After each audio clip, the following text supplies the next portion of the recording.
Hi, my name is Salima Thorpe. I'm a little shy, but I'm going to just tell you real quick about my experience. I am in my early 40s. I have been, before I came to Dr. Wonder, I suffered from hot flashes that were out of this world, where I had, like, it could be -7 degrees outside and I'm riding around in a patrol car and I have everyone with the windows down. So I'm freezing, the prisoner's freezing, everyone's freezing. I had a lot of fatigue. I would sleep half the day away, 10 to 12 hours, and I would still wake up tired. I had brain fog. Sometimes I would forget things that I should typically be remembering, you know, simple things before I left the house. Sometimes it is just cloudiness. I suffer from minor depression. I know I have a very stressful job, but I related it to my job. And things, I was just very overly sensitive, and I couldn't understand why, but I blamed it on my job, and really that wasn't the problem. I had aches in my knees and my joints, my feet, standing on my feet would hurt. And I thought this was all related to the fact that I'm in my 40s now, so this is what a woman or a person goes through when they say you're getting up in age. I thought it was normal, so I didn't really know my body.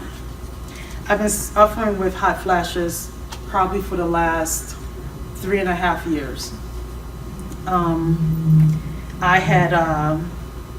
I didn't dream. Rarely I dreamt. I woke up 5 times in the night, 4 to 5 times, 3-4 times to be.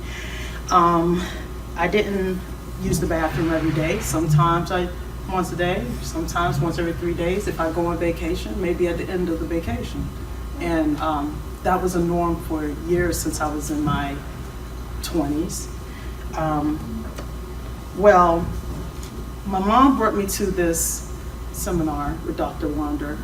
Before I came here, like maybe a year and a half before getting here, I got tired.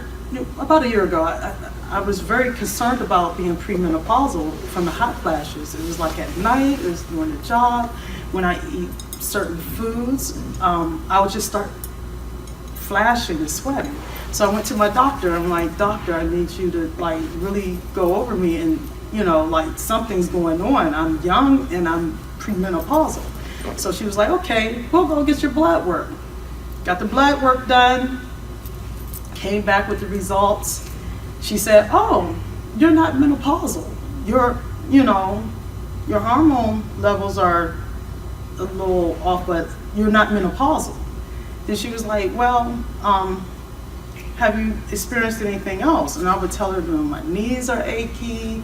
I lift weights, I work out, and every time I bend, I would hear crack, crack, crack. I can't do squats without hearing all this noise. It's embarrassing. So she was like, okay. So she starts feeling around my neck, and she was like, have you ever felt this? I said, felt what? She was like, did you ever check, for lumps or anything? I was like, yeah, all the time. I do breast checks and everything. She was like, what about your thyroid? I said, thyroid? And I was like, she said, no, not that, your thyroid. I was like, I'm not really familiar with this whole thyroid. She was like, it's in your neck. She said, have you ever felt a lump? I was like, no, I lift weights and I lift pretty heavy. So at that time, my shoulders were pretty broad, and I thought that came with having a big neck.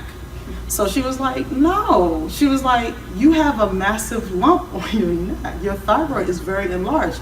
Let me send you to get a ultrasound. So I break out crying because I'm sensitive, not normally, but I'm very sensitive. So I go to the endocrinologist, is that what? Yeah. So I go to get the ultrasound, and they run tests on me, stick needles from one side of my neck through to the other side with nothing but ice to numb it. Came back, they said that I had an enlarged thyroid. I had nodules on it.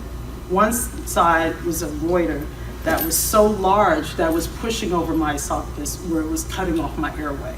So that explained the problem, why I snore. And, you know, my boyfriend would tell me I snore. And, you know, at one point I didn't snore. I thought because I was a little overweight. Look at me. I was thinking I was overweight a little bit because I gained like maybe 15 pounds and it's hard to keep off. So I asked the doctor, what is this problem? I have a enlarged thyroid. Where did it come from? How did it get to this point? She was like, well, it could be a number of things. She was like, see, your thyroid is like your thermostat, and something's going on in your body where it's not shutting off. It's constantly overworking. It's going all the time. It's not something, a signal to your brain is supposed to shut it down, and it's not happening. I said, well, ma'am, like, what's causing this? And she said, I don't know. I can't really tell you what's causing this. First thing I'm thinking is like, well, how am I supposed to fix it if you're telling me you can't tell me what's causing it? So she said, well, you know, you can always go see a specialist. So I said, okay, I'm going to go to Johns Hopkins, to the best. And I'm going to go to this thyroid specialist that worked on my sergeant. She had thyroid cancer, had it removed. She said how great she is and how good of a surgeon she is. So I went to her and I asked her, I said, ma'am, could you tell me why I'm having this problem? And she said the same thing my doctor said. It could be a number of things. I really can't pinpoint it. I said, well, my doctor, the only suggestion she gave me was have it removed, take it out. Because if it gets any bigger, it could possibly cut off your airway. And it was huge.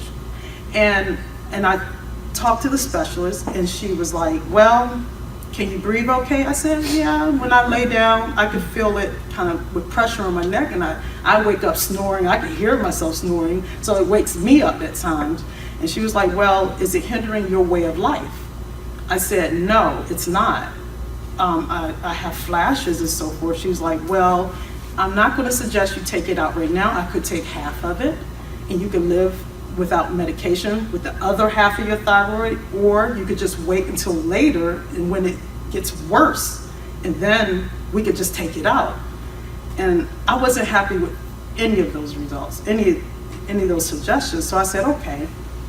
So my mom came to me and she was like, I heard of this guy named Dr. Wander, and he's having this dinner seminar, and I like to eat. You know? So I was like, ooh, how much? She said, it's free. I was like, oh, I must go.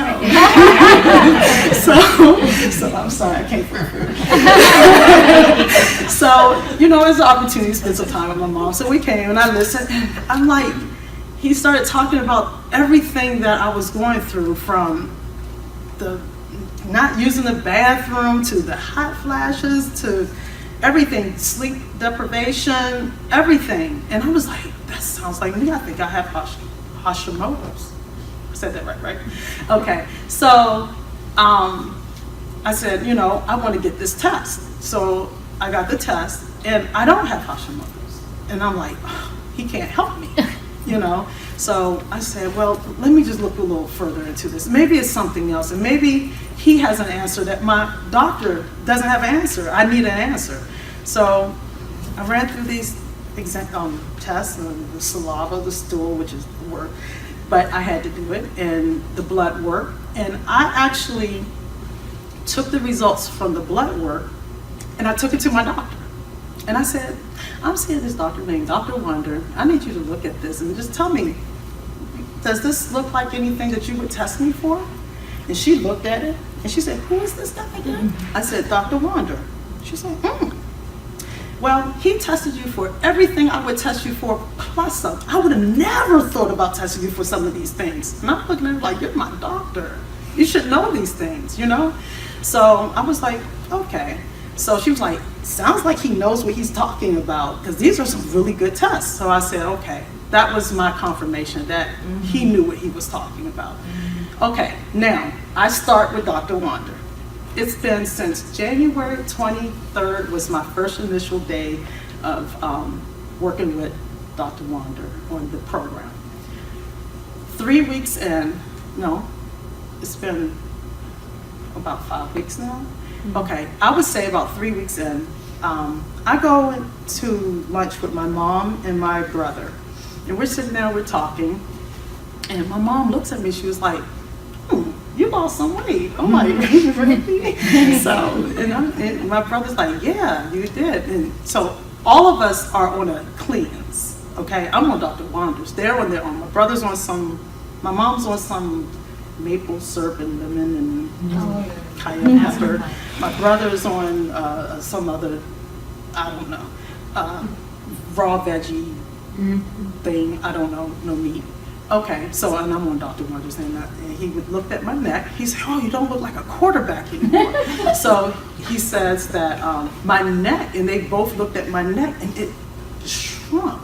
And I was like, really? And you don't pay that any mind. So I was like, are you serious? So when I went home, I looked at it, and my neck, I know you can't see before and after, but I had a goiter that was the size of a golf ball on my neck. And in 3 weeks, it literally shrunk. I was like, well, maybe it's because of me, the fluids or something. But I wasn't really bloated. I had bloatedness, but my body wasn't bloated. My neck literally went down. I have lost 7 pounds. I always wanted to lose like 10 pounds or so. And it's only been 3 weeks. I lost 7 pounds. My knees don't crack. I can do my squats. I do a lot of them at home now before I go to bed. I sleep like a baby. I dream every night. First 3 nights, nightmares, but after that, it was just, but I sleep like a baby. Memory fog, I don't have that anymore. I feel like, and I'm in my 40s, I feel like I'm 25 again. I literally feel like I'm 25. I'm more energetic. It's just a lot of things, and this has only been within 3 weeks. It's amazing the changes that I've gone through, and I have probably up until like May or June working with Dr. Wander, and I can only imagine the effects and the results that I'll get in the next several months. If it's only been 3 weeks, and I'm keeping the weight off, and I like to eat, and he didn't keep me from eating a lot of the things that I enjoy. I just had to alter some of the things that I enjoy. And when I find out that I don't have to eat certain types of food, certain foods you can't eat, and then when he starts implementing it into your diet, you find out that that's not the problem. Like, I can eat eggs now, and shrimp, stuff like that, things that I enjoy. So he's not keeping me from enjoying food. It's just another way and a lifestyle that I think I could continue to, enjoy how I eat and, the pleasures of eating, because that's just my thing. So I just wanted to share that with you. He's done wonders, and it's only been like 4 or 5 weeks. Wow.